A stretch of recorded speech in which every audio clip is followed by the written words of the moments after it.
Saudara, calon bos ibu kota baru, namanya Kepala Badan Otorita Ibu Kota Negara, menguasai seluruh proyek dan aktivitasnya.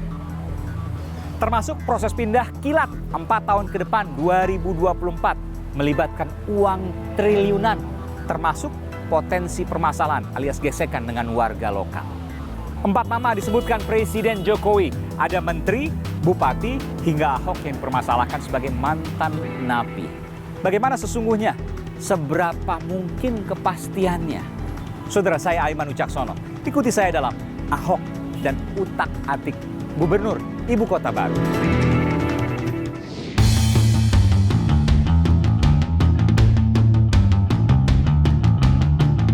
Yang namanya kandidat banyak. Pak Ahok.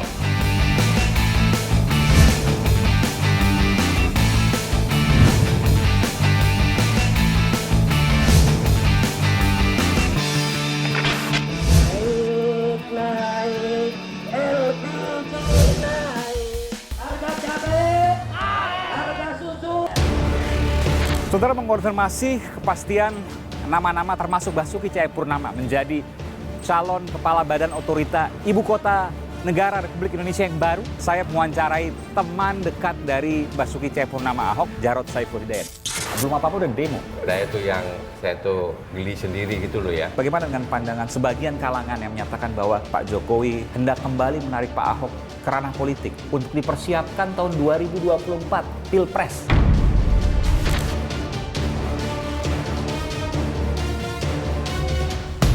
Padahal dia kontroversial, dimanapun dimunculkan Ahok itu pasti kontroversial. Suka melawan aturan. Tapi kan orang bisa insaf juga. Apakah tidak ada 270 juta orang yang kualitasnya lebih bagus dari Ahok yang tidak kontroversial? Kalau seandainya kita bicara Pak JK yang memang sering dikenal lebih cepat, lebih baik, mendobrak aturan, bedanya dengan Pak Ahok apa?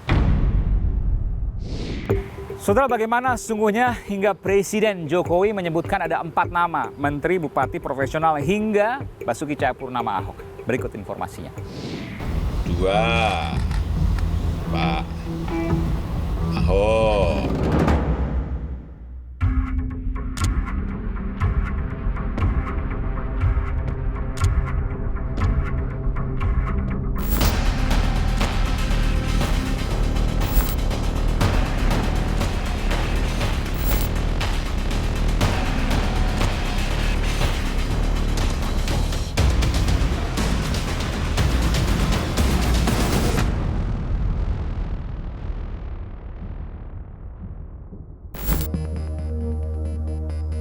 Proyek raksasa, pembangunan ibu kota negara baru dikebut.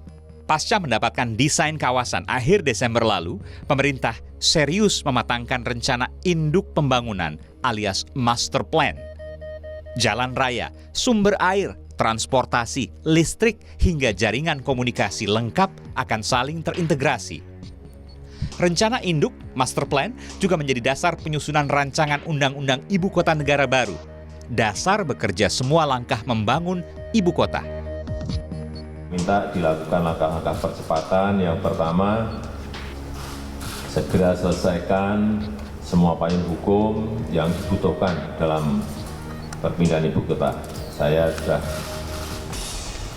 mendengar dari Menteri Bappenas bahwa undang-undangnya sudah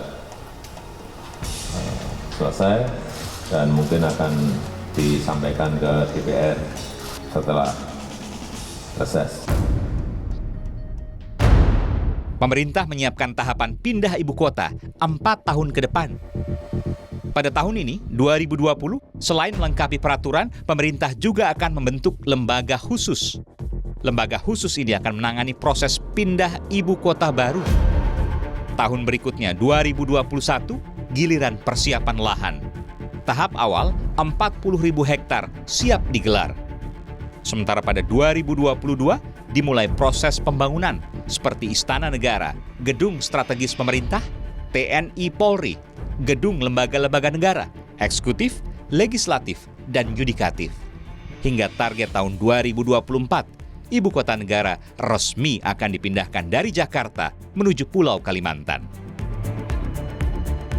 Untuk melaksanakan semua ini, dibutuhkan sosok tertinggi yang memimpin semua gugus tugas. Tersebutlah 4 nama kandidat. Kriteria khusus mungkin Sampaikan. dari kalangan apa ini? Yang namanya kandidat ya memang banyak. Ada kriteria kriterianya. 1, Pak Bambang Brojo. 2, Pak Ahok. 3, Pak Tumiono. 4, Pak siapa? Pak Azwar Anas. Bicara pindah ibu kota baru, tidak bisa lepas dari sosok Bambang Brojonegoro. Menteri Riset dan Teknologi Menristek memiliki peran penting, terutama ketika ia menjabat sebagai Menteri Perencanaan Pembangunan Nasional, Kepala Bappenas. Kala itu, Bambang kerap menyuarakan soal pentingnya pindah ibu kota demi pemerataan ekonomi. Kuda hitam lainnya adalah Bupati Banyuwangi, Azwar Anas. Di bawah kepemimpinannya, Banyuwangi meraih banyak penghargaan, di antaranya Kabupaten Terinovatif hingga Pembangunan Daerah Terbaik oleh Presiden Jokowi. Selanjutnya, Tumiono, Direktur Utama PT Wijaya Karya, Badan Usaha Milik Negara (BUMN) yang bergerak di bidang konstruksi, tiba-tiba menarik perhatian. Tumiono tidak pernah terlibat langsung di pemerintahan. Ia justru banyak berkecimpung di perusahaan milik negara. Yang mengejutkan, muncul nama Basuki Cahayapurnama alias Ahok.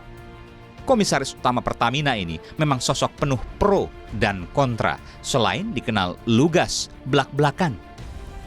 Saat menjabat Gubernur DKI Jakarta, Ahok membenahi Kalijodo, Kampung Pulo, dan membangun Simpang Susun Semanggi. Ahok pun didapuk sebagai tokoh anti korupsi oleh sejumlah lembaga. Meski ada pula langkahnya yang dinilai lain, bertanggung jawab atas sejumlah kasus bermasalah. Atas penyebutan nama Ahok, pro kontra langsung mencuat. Ahok punya pengalaman untuk menjadi kepala otorita, saya kira salah satu kandidat yang pentawit. Perkataan Caimin pun diamini Dewan Adat Dayak Kalimantan Timur, tempat ibu kota baru berada. Mereka tegas mendukung Ahok menjadi pimpinan ibu kota baru. Namun, ada pula pihak yang kontra. Alangkah melencengnya kalau kita sekarang setiap ada posisi terbuka itu dia dijadikan pembicaraan. Biarkan dia bertugas, kita beri support, kita beri tentunya juga pemantauan hasil kerjanya seperti apa. Sehingga baru saja ditunjuk, belum sampai 6 bulan dia bertugas, kita belum bisa memantau kinerjanya, tapi sudah didorong-dorong. Jadi menurut saya berikan kesempatan dia bekerja dan membuktikan hasil pekerjaannya. Bagaimana sesungguhnya kemungkinan Ahok maju kembali ke gelanggang birokrasi? Apa yang menjadi dasar pertimbangan keluarnya nama Ahok? Ikuti saya mencari jawabannya. Dan saudara, masih di pusat perbelanjaan di pusat kota Jakarta, saya akan kembali mewawancarai sejumlah warga terkait dengan rencana Presiden Jokowi menempatkan sejumlah nama untuk calon gubernur, calon kepala badan otorita ibu kota negara yang baru. Saya akan terus mencoba mencari, saudara, sambil saya ingin Halo, saya Aiman Wicaksono. Ikuti terus video-video Aiman di channel YouTube Kompas TV. Tapi jangan lupa langganan dong, gratis kok. Klik subscribe dan tombol notifikasi supaya nanti kalau ada video baru bisa dikasih tahu. Gratis.